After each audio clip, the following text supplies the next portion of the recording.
सरस्वती व्यासं ततो जयमुदीरयेत्. हरे राम राम राम हरे हरे, हरे कृष्ण कृष्ण कृष्ण हरे हरे. जय जय रघुवीर समर्थ गोपाळ कृष्ण भगवान की जय. आता निमी वंशाचं वर्णन. आपल्याला माहिती आहे निमिष शब्द आहे. निमिष, कला, त्रुटी असं करत करत मग आपण इंग्रजीमध्ये आलं तर सेकंद, आवर, मिनिट हे सगळं जे इंग्रजीमध्ये झालं.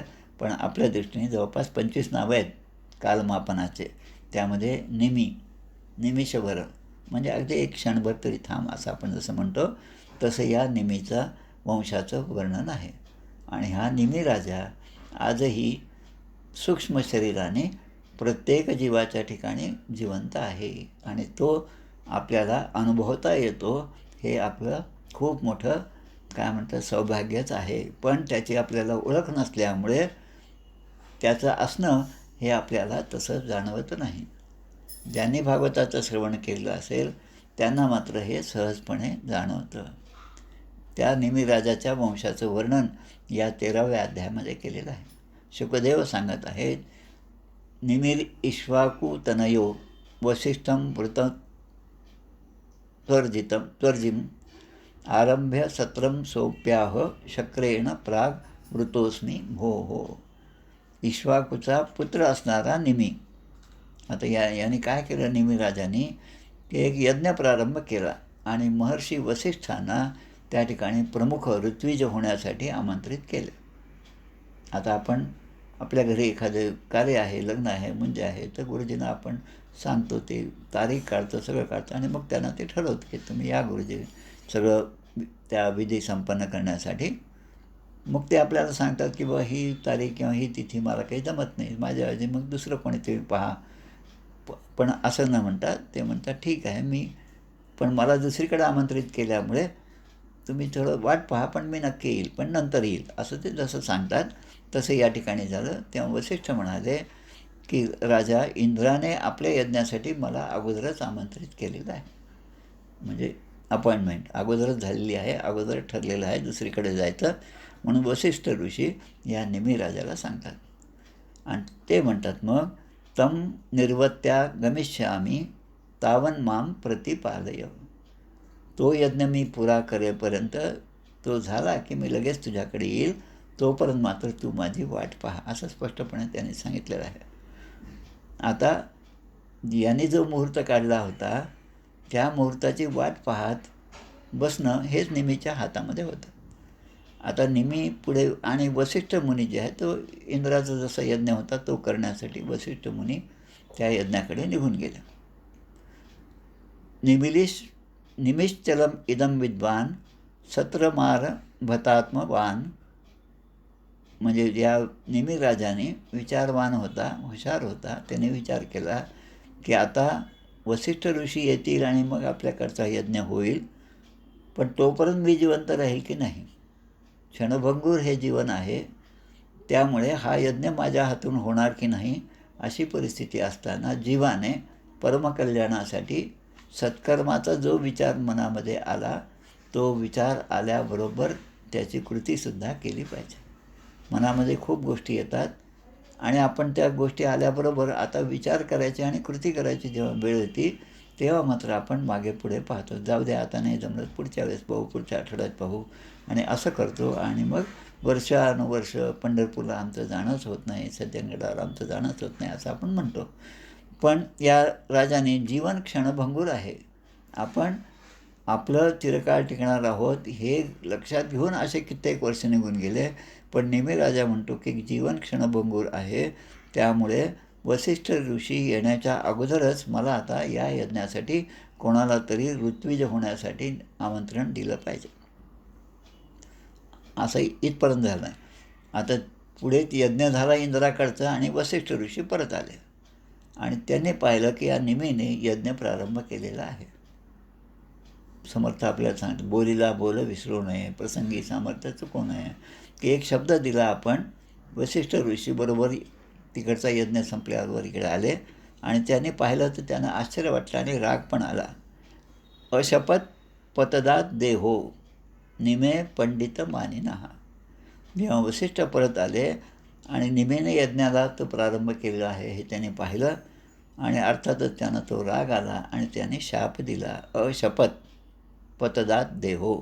काय शाप दिला की स्वतःला शहाणा समजणारा तू राजा आहेस आणि तुझा म्हणजे निमीचा देह पडो असा शापच देऊन टाकला. आता निमी जो आहे इक्ष्वाकू वंशामधला आहे, इक्ष्वाकूचा पुत्र असणारा हा निमी राजा आहे, तो सुद्धा धर्माप्रमाणे न वागणाऱ्या गुरूंना त्याने शाप दिला. आता पहा, म्हणजे काहीतरी गैरसमज, काहीतरी चूक होती आणि त्यामध्ये शाप आणि उशाप किंवा एकाने दुसऱ्याला शाप देणं, दुसऱ्याने पुन्हा आपल्याला शाप देणं, या गोष्टी त्या काळापासून होत होत्या. लोभामुळे धर्म न जाणणाऱ्याच आपलेही शरीर पडो. लोभामुळे, कारण तिकडे आपल्याला ऋत्विज म्हणून जायचं हा जो लोभ होता त्यामुळे इकडे येण्यासाठी उशीर झाला आणि त्यामुळे मी दुसरी व्यवस्था केली आणि म्हणून तुम्हाला राग येऊन तुम्ही मला शाप दिला.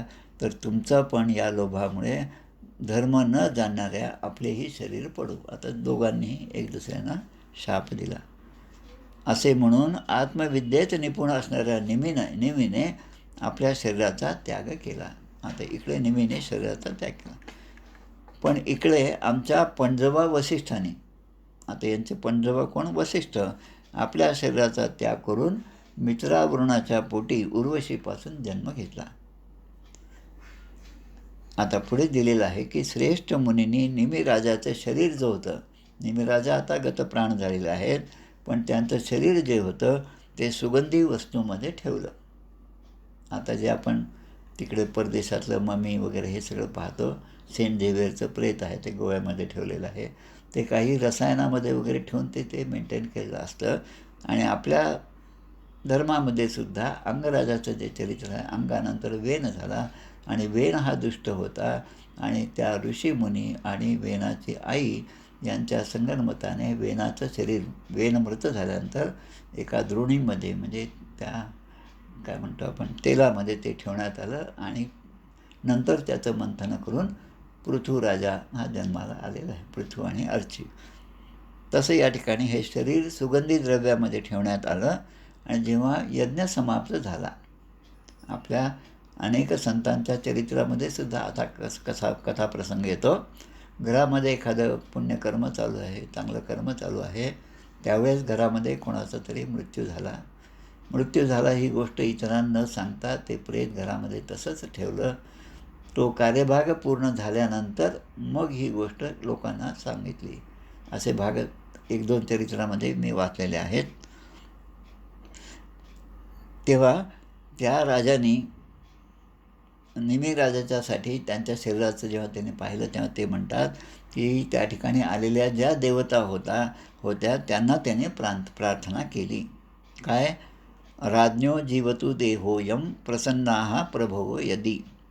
देवतांना म्हणतात की तुम्ही जर आमच्यावर प्रसन्न असाल तर आणि तुम्ही जर समर्थ असाल, म्हणजे तुम्ही समर्थ आहात, आम्हाला काही शंका नाही, पण तुम्हाला जर प्रसन्नता असेल तर तुम्ही हे आमच्या राजाचं शरीर पुन्हा जिवंत होऊ दे, अशी व्यवस्था तुम्ही आपल्या साधनेच्या जोरावर करावी.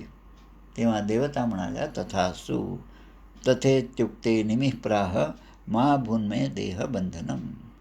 आणि मग तथास्तु म्हणल्याबरोबर त्या निमी राजाला पुन्हा देह धारण करण्याची वेळ आली. तेव्हा निमी राजा देह धारण करण्याची आपल्याला वेळ येत आहे असं म्हणल्याबरोबर मला देहाचे बंधन नको असं स्पष्टपणे त्यांनी सांगितलं. जसं आमच्या तुकाबाईंनी स्वर्गामध्ये असतानाच सांगितलं, जेव्हा त्यांना जन्म घेण्याची वेळ आली तेव्हा तेच म्हणतात की मी आता पुन्हा जन्म घेणार नाही, पण काही ना काही कारणाने त्यांना जन्म घ्यावा लागला. तसं इथे हे म्हणतात की मला पुन्हा जन्म नको. निमी राजा सांगत आहे मा भून्मे देह बंधनम. मा म्हणजे नको, देहाच्या बंधनात मला आता पुन्हा अडकायचं नाही. आमच्या जडभरताच्या कथेमध्ये सुद्धा असंच येतं. पुढे पहा, निमी राजा काय करतात की आपल्या बुद्धीला भगवंतामध्ये स्थिर करतात आणि भगवंताच्या चरणकमलाचे ध्यान करतात आणि मग म्हणतात की या भीतीने ते या शरीराशी कधीही संबंध ठेवत नाहीत. निमी राजा, जसं राजा भरताचं कथा आपण ऐकली राजा भरत, त्यानंतर त्या हरिणाचा जन्म, आणि मग त्या ठिकाणी झालेला आपल्या काय त्याचं नाव जडभरत. हे 3 जे जन्म राजा भरताला घ्यावे लागले, त्याचं कारण जे आहे त्या हरणाचा संघ आणि त्या हरणाच्याच प्रेमामध्ये जीव अडकल्यामुळे शेवटी हरणाचा जन्म झाला. आता 2दा जर माझा असा जन्म झाला तर राजा म्हणतात की मला आता या देहाचा संग नको, आणि मग म्हणून पुढचं चरित्र जे आहे ते जडभरताचं चरित्र आहे. जो जसं म्हणेल तसं करायचं, स्वतःचं काहीच नाही. अपमान झाला तरी आनंदाने स्वीकार करा, योग्य झाला स्वीकार झाला, स्वागत झालं तरी तेवढंच. म्हणजे एकाचंही दुःख नाही, एकाचाही आनंद नाही, असं निस्संगपणे राहणे. आता निस्संग अवस्था कशी? पर्वती निळा रंग दिसे, परी तो त्यासी लागला नसे. निस्संग जाणावे तैसे, अलिप्त पडो. पर्वत दुरून आपण पाहतो तेव्हा निळा रंग दिसतो, आणि चालत चालत त्या पर्वताच्या पायथ्याशी गेलो, पर्वत चढून जरी गेलो तरी त्या ठिकाणी निळा रंग दिसत नाही. म्हणजे आत्तापर्यंत जो निळा रंग दिसत होता त्याचासुद्धा संग त्या पर्वताला नाही. त्याला म्हणायचं निस्संग. अशा निस्संग वृत्तीने निमी राजा राहायला लागले. आता निमी राजा असं म्हणतात, देहे नावरू वृत्सेहम दुःख शोक भयावहम. देह धारण केला तेव्हा दुःख, शोक आणि भय या 3 गोष्टी आल्याच त्याबरोबर. एखाद्या नाण्याला जसं हेड आणि टेल असे दोन्ही बाजू असतात. आता मी फक्त हेड हीच बाजू स्वीकारतो आणि टेल ही बाजू मला आवडत नाही असं म्हणून चालत नाही. तसं देह धारण केल्यानंतर माझा आयुष्यभर सुखाशीच संबंध यावा, दुःखाशी अजिबात संबंध येऊ नये असं म्हणणं योग्य नाही. कारण सुख आणि दुःख हे असतंच.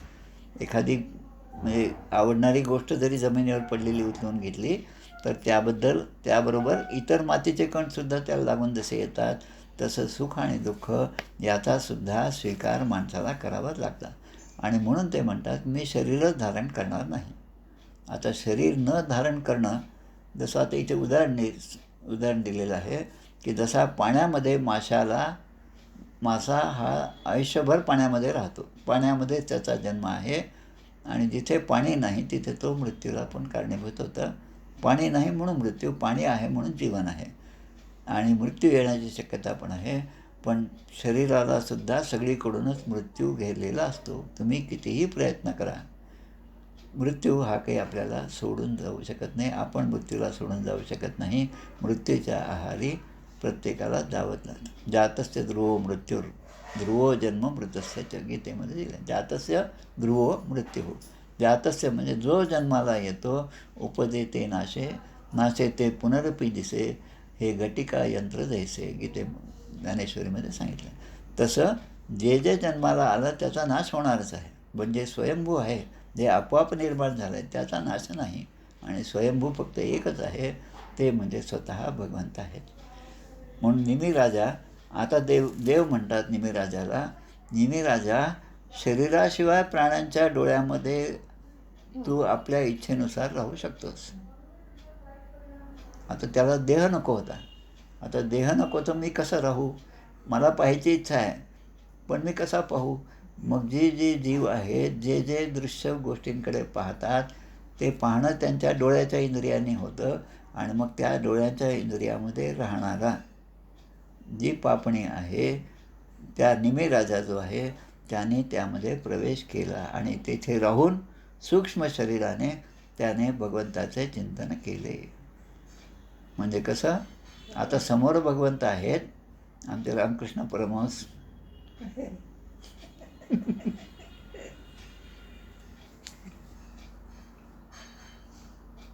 छान उदाहरण देतात. आईच्या भेटीसाठी मुलगा हजारो किलोमीटरपासून, त्यांच्या काळातलं वर्णन आहे, धावत परत येतो.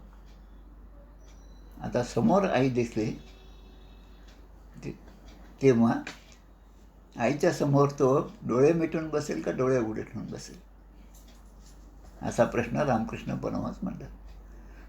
म्हणून ते म्हणतात मंदिरामध्ये गेल्यानंतर उघड्या डोळ्यांनी त्या कालीमातेला, त्या देवतेला, त्या देवाला आपण डोळे भरून पाहिलं पाहिजे. की एक क्षणभर देखील पापणी लावता कामा नये, असं दर्शन आपण घेतलं पाहिजे. पण आपलं तसं नसतं, त्यामुळे आपली पापण्याची उघडझाप त्या ठिकाणी सुद्धा सुरू असते. आणि ती पापणी बंद झाली म्हणजे देवाचं दर्शन नाही, आणि पापणी उघडली तेव्हा ते देवाचं दर्शन आहे. निदान देवाच्या समोर गेल्यानंतर अखंडपणे देवाला पाहण्याचं भाग्य आपल्यासारख्या जीवाला प्राप्त हो, एवढं मागणं या निमीच्या पूर्ण चरित्रापासून आपल्याला घेण्यासारखं आहे. आता तो निमी राजा जो आहे तो सर्वांच्या पापण्यांमध्ये जाऊन बसला. म्हणून आपण पहा, जोपर्यंत माणूस जिवंत आहे त्याचं लक्षणं काय आहे? त्याचा श्वास सुरू असतो. श्वास सुरू आहे की नाही, गतप्राण होणाऱ्या माणसाची अवस्था पाहिली तर आता सिनेमामध्ये पण सुद्धा आपण पाहिलं की छोटीशी दोरी घेतात, त्याच्या नाकाजवळ नेतात आणि ती दोरी जर हल्ली तर किंवा यांचा श्वास सुरू आहे, पूर्वीचा आहे. आता स्टेथोस्कोप आहे, सगळं आहे, ECG आहे, अमकं आहे, त्याच्यामुळे समजतं. पण ज्यांचा जीव गेलेला आहे, जे गतप्राण झालेले आहेत, ते त्या क्षणाला त्यांचे डोळे उघडे असतील तर इतर जे नातेवाईक असतात ते त्या मेलेल्या त्या जीवाला त्याचे डोळे उघडे असतील तर ते बंद करतात. आता हे बंद करण्याचं 2 कारणं आहेत. एक कारण, त्यामध्ये जीव नाही, त्यामध्ये परमात्म्याचा अंश नाही, म्हणून तो डोळ्याची उघडझाप करत नाही. आणि दुसरं कारण, माणूस मेलेला आहे आणि त्याचे डोळे उघडे आहेत, तर अशा अवस्थेत त्याला पाहण्याचं धारिष्ट कोणाचंही होत नाही. मग ते आपल्या कितीही जवळचे असो, आई असो, वडील असो, कोणी पण असो, ज्यावर आपण आत्तापर्यंत जीवापाड प्रेम केलं, त्यांना अशा अवस्थेमध्ये पाहणंसुद्धा आपल्याला भीतीदायक वाटतं. म्हणून डोळ्याच्या उघडझापेवरून, पापण्यांच्या उघडझापेवरून त्या निमिराजाच्या अस्तित्वाची कल्पना आपल्याला येते. आता पुढे येतं की राजा नसेल तर लोकांमध्ये अराजकता माजेल. अगदी खरं आहे. ज्याची सभा निर्णायक तो एक मूर्ख. आता निर्णायक म्हणजे ज्याला नायक नाही. सभा आहे पण त्याच्यामध्ये नायक म्हणजे प्रमुख कोणी नाही. प्रमुख जेव्हा नसतो तेव्हा सगळी अंदाधुंदी माजते. हेडमास्टर शाळेमध्ये नाहीत तेव्हा साहजिकच शिक्षकसुद्धा आपल्या रोजच्या कार्यक्रमामध्ये, शिकवण्याच्या ह्याच्यामध्ये सुद्धा थोडेसे ढिले पडलेले असतात. आणि मुलं तर तेवढेच पाहत असतात की मोठे शिक्षकच नसल्यामुळे ते अजून गोंधळ घालतात. पण हेडमास्टर आले असं जेव्हा समजतं तेव्हा सगळीकडे एकदम शांतता प्रस्थापित होते. तसं या ठिकाणी लोकांमध्ये जर राजा नसेल तर अराजकता माजेल, असा विचार करून महर्षींनी निमीच्या शरीराचे मंथन केले. आत्ताच आपण पाहिलं, त्यांनी मंथन केलं आणि त्या मंथनातून एक कुमार उत्पन्न झाला. त्याच्या शरीराच्या मंथनातून एक मुलगा उत्पन्न झाला. आता अलौकिक रीतीने हा जन्म घेतला. आता लक्षात घ्या, आपण निमी वंशाचं पाहत आहोत. इक्ष्वाकू वंश झालेला आहे, सूर्यवंश आहे. आता निमीची कथा हळूहळू आपल्या सीतेच्याकडे वळत आहे, त्या वंशाकडे वळत आहे. रामाच्या वंशाचं वर्णन झालं, आता सीतेच्या पण वंशाचं वर्णन हळूहळू या ठिकाणी आपल्याला दिसतं. जन्मना जनकः सोऽभूत सः अभूत वैदेहस्तु विदेहजः मिथिलो मथुनात जातो मिथिला येन निर्मिता. मिथिला, जनक यांची निर्मिती कशी झाली हे आता या श्लोकापासून आपण पाहत आहे. अलौकिक रीतीने जन्म घेतल्यामुळे त्याचे नाव जनक असं झालं. आता देहरहित अशा निमीपासून उत्पन्न झाला. निमी म्हणजे आपण आत्ताच पाहिलं की ज्याला देह नाही आणि देह धारण करण्याची ज्याची इच्छा नाही, म्हणून तो आपल्या पापण्यांमध्ये तो त्या विदेही रूपाने राहिलेला असतो. आणि त्याच्यापासून जन्म झाल्यामुळे त्याचं नाव वैदेह, आणि मंथनातून उत्पन्न झाल्यामुळे मिथिल असं नाव पडलं.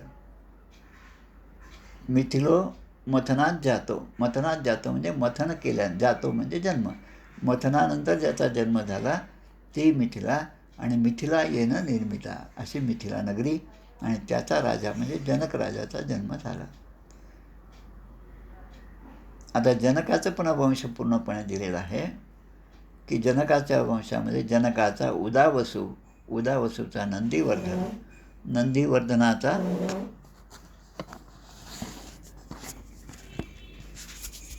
सुकेतू.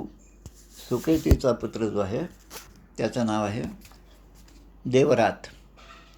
देवराताचा बृहद्रथ, बृहद्रथाचा महावीर्य, महावीर्याचा सुधृती, सुधृतीचा दृष्टकेतू.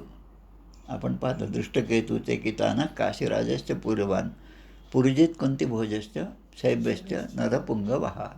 पहिल्या अध्यायामध्ये गीतेमध्ये अर्जुन विषाद योगामध्ये जे जे त्या रणांगणावर आलेले आहेत त्यांना पाहण्याची इच्छा अर्जुनाने व्यक्त केली आणि रथम स्थापय मेच्युत, म्हणजे अर्जुनाने भगवंताला ऑर्डर दिली की माझा रथ त्या ठिकाणी घेऊन जा आणि मग मी पाहिल दोन्ही सैन्यामध्ये कोण कोण आहे ते. त्यामध्ये त्यांना दृष्टकेतुश्चैकिताना काशीराजश्च वीर्यान, काशीराज, दृष्टकेतू हे सगळे त्या ठिकाणी आहेत. दृष्टकेतूचा पुत्र जो आहे तो हर्यश्व आहे. पुन्हा हर्यश्वाचा पुत्राचं नाव पुन्हा आता मरू नाव आले, म्हणजे आता 2-3दा मरू नाव या ठिकाणी आलं. मरूचा पुत्र जो आहे तो प्रतीपक, प्रतीपकाचा पुत्र कृतिरथ, कृतिरथाचा देवमीळ, देवमीळाचा विश्रुत आणि विश्रुतापासून महाधृती याचा जन्म झाला. महाधृतीचा पुत्र कृतिरात, कृतिरात्राचा महारोमा, महारोमाचा स्वर्णरोमा, स्वर्णरोमाचा पुत्र रस्वरोमा, स्वर्णरोमा आणि रस्वरोमा. आता रस्वरोमाचा पुत्र जो आहे त्याचं नाव आहे शिरध्वज. आता हे आपल्यासाठी महत्त्वाचं आहे. शिरध्वज, शिरध्वज का ते शिरध्वज नाव का त्याच्यात ठेवण्यात आलं? ततः शिरध्वजो यज्ञे यज्ञार्थम कर्षतो महिम. कर्षतो म्हणजे कर्षयती संस्कृतमध्ये हा धातू आणि त्यापासून शब्द निर्माण झाला कृषी, कृषीवल शब्द. म्हणजे शेतकरी जे शेत नांगरतात, जे शेतामध्ये राबतात त्याला कर्षयती, कर्षयती. दुसरीकडे कर्षयती इति कृष्ण, जो आकर्षण करतो असा सुद्धा अर्थ आहे. आणि हा सुद्धा आहे यज्ञासाठी तो नांगरत होता. आणि नांगरत असताना त्या नांगराचा जो फाळ होता त्यावर एक ध्वज होता आणि तो ध्वज आणि तो जो खांब होता किंवा ते जे काय असेल बांबू असेल मोठा, ते कुठेतरी जमिनीमध्ये अडकलं आणि अडकल्यानंतर खणत असताना तेव्हा त्याच्या शिराचा म्हणजे नांगराचा ध्वज जो आहे त्याला शिरध्वज तो एका ठिकाणी थांबला आणि त्यातून ती खाली पेटी सापडली आणि त्यामधनं सीतेचा जन्म झाला. आताही पाहता ते बुलढाण्याच्या जवळ म्हणजे आपलं कोणतं गाव सिंदखेड राजा, तिथेसुद्धा जे जिजाबाईंच्या वडिलांच्या समाधीच्या आसपास जे काही उत्खनन झालं त्यामध्ये सुद्धा शेषशाही भगवान लक्ष्मी पाय दाबत आहे असं छानपैकी शिल्प त्या ठिकाणी सापडलेलं आहे. शिराचा म्हणजे नांगराचा ध्वज त्याचं टोक लागल्यामुळे तो नांगर थांबला आणि त्यांना आतमधून ती पेटीमध्ये सीता सापडली. आणि अशाच पद्धतीने म्हणून त्याचं नाव काय, सीता शिराग्रतो जाता तस्मात शिरध्वज स्मृता, म्हणून त्याचं नाव शिरध्वज म्हणजे जनकाचं नाव जे आहे ते शिरध्वज आहे. आता शिरध्वजाचा पुत्र जो आहे तो कुशध्वज, कुशध्वजाचा पुत्र धर्मध्वज. ध्वज हा शब्द सगळीकडेच आहे. धर्मध्वजाचे 2 पुत्र दिलेले आहेत, एकाचं नाव कृतध्वज आणि एकाचं नाव मितध्वज. कृतध्वजात केशीध्वज, कृशध्वजात सप्तमी दिली आहे. कृशध्वजात म्हणजे कृतध्वजापासून केशीध्वज निर्माण झाला आणि खांडिक्यस्तू मितध्वजात, आणि मितध्वज हा जो होता त्याच्यापासून खांडिक्याचा जन्म झाला. केशीध्वज आत्मविद्येमध्ये प्रवीण होता.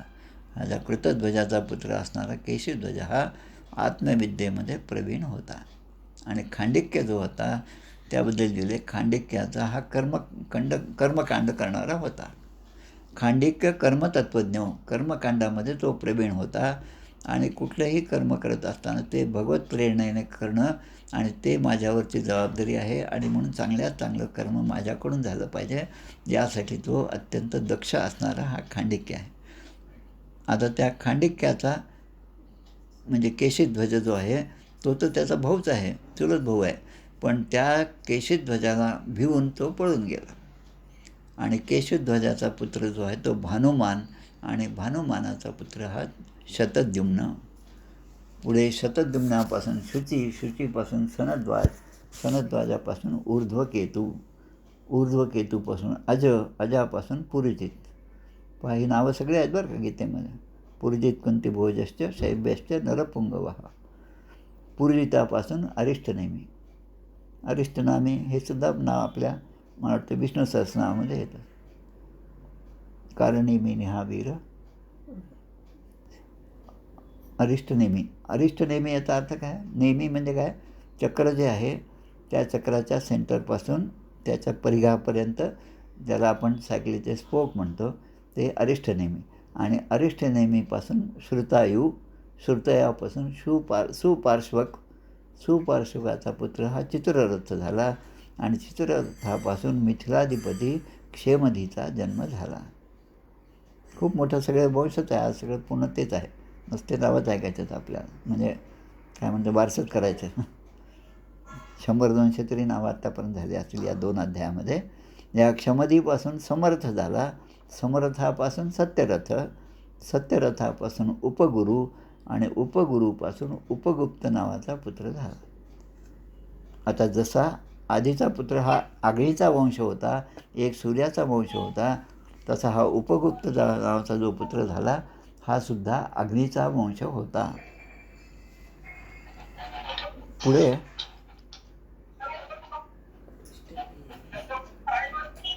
आवाज बंद करा दुसऱ्यांचा.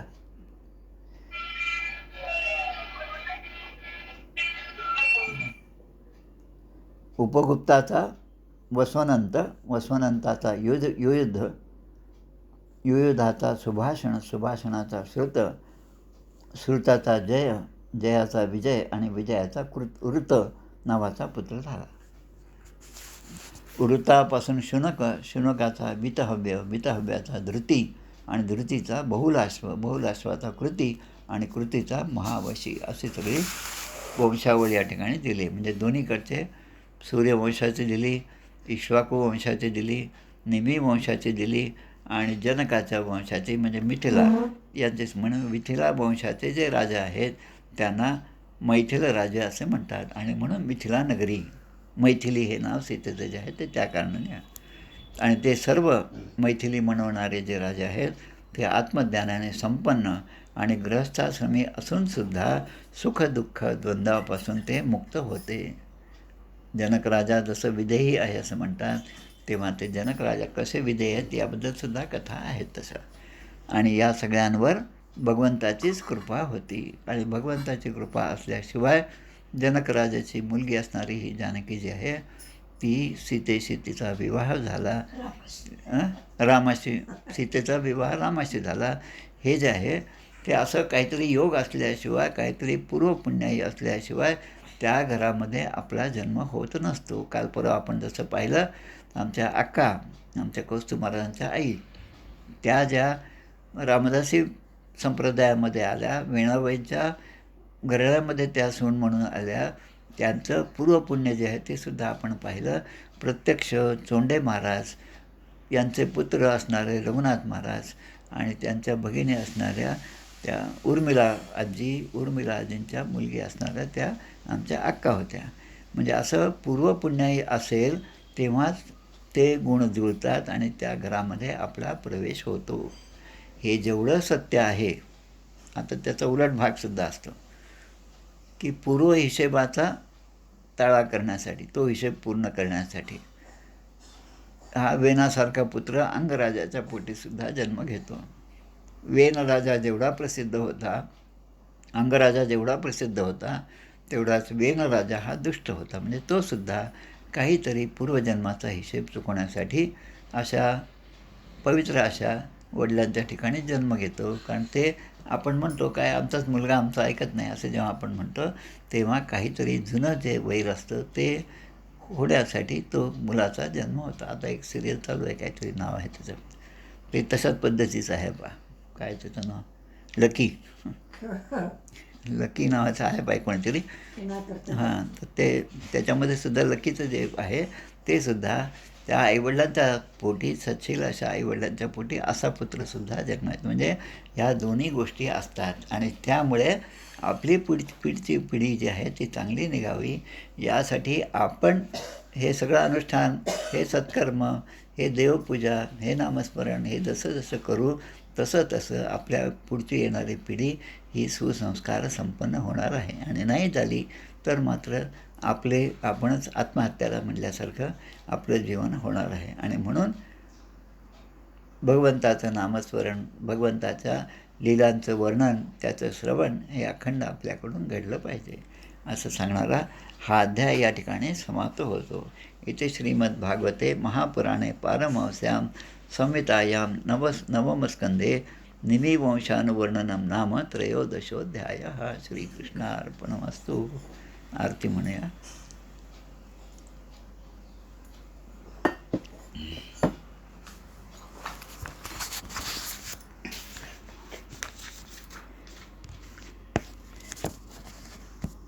जय हो जय श्री भागवता, आरती करी तुझ भगवंता.